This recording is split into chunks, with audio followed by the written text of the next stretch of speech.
புட்டு news பாத்தியாடாமா? Indigo flight நிறுத்திட்டாங்களாமா, அதனால மத்த ஃபிளைட்டோட விலையெல்லாம் ஜாஸ்தி ஆயிடுச்சுடா. ஏன்டா அப்படி எவ்வளவுதான் ஏறிச்சு? அதுவாடா புட்டு, நார்மலா கோயம்புத்தூர் டு சென்னை போகணும்னா 5000 ரூபாய் தான். இப்போ வந்து கோயம்புத்தூர் டு சென்னை போகணும்னா 55,000 ரூபாயாமாடா. சரி, இப்ப எதுக்கு இவ்வளவு விலையெல்லாம் டீட்டெயிலா விசாரிச்சு வச்சிருக்கிற? போகலான்னு ஏதோ பிளான் பண்ணிட்டு இருந்தியா என்ன? சும்மா வீட்டுல இருக்கிற போர் அடிக்குதா, அதான் கோயம்புத்தூர் டு சென்னை வரைக்கும் போகலான்னு பிளான் பண்ணியிருந்தேன். இப்ப வேற விலை அதிகமாயிடுச்சா, அதுதான் யோசிச்சுட்டு இருக்கேன். ஓஹோ, இது என்ன ஸ்டாலின் விடுற ஃப்ரீ பஸ் நினைச்சிட்டு இருக்கிறியா? போர் அடிச்சா நீ போயிட்டு வருவ. சரி சரி சரி, அதெல்லாம் ஓகே.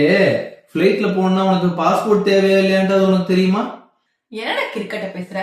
பிளைட்ல போகணும்னா பாஸ்போர்ட் தேவைப்படாதா? ஓ, அப்ப இந்தியாவுக்குள்ள போனாலும் வெளியே போனாலும் கண்டிப்பா பாஸ்போர்ட் தேவைப்படுங்கிற.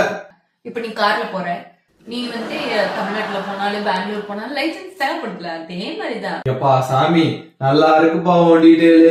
இந்தியாவுக்குள்ள போனா பாஸ்போர்ட் தேவையில்லைன்றது கூட உனக்கு தெரியல. நீ என்னன்னா சும்மா போர் அடிக்கும் போதெல்லாம் இங்க இருந்து நீ சென்னை போறன்றது என்ன? எப்பா உன் அலப்பற தாங்களப்போ. நான் என்ன பண்ணுவேன் பெருமானே? அதோட இன்டர்நேஷனல்லே டிராவல் பண்ணி பழகிட்டேன்னா அதுதான் இந்த டொமஸ்டிக் கதை நமக்கு தெரியும். ஒருத்தருக்கு எழுந்து நிக்கவே முடியலையாமா, இன்டர்நேஷனல் பிளைட்டுக்கு எப்படிலாமா?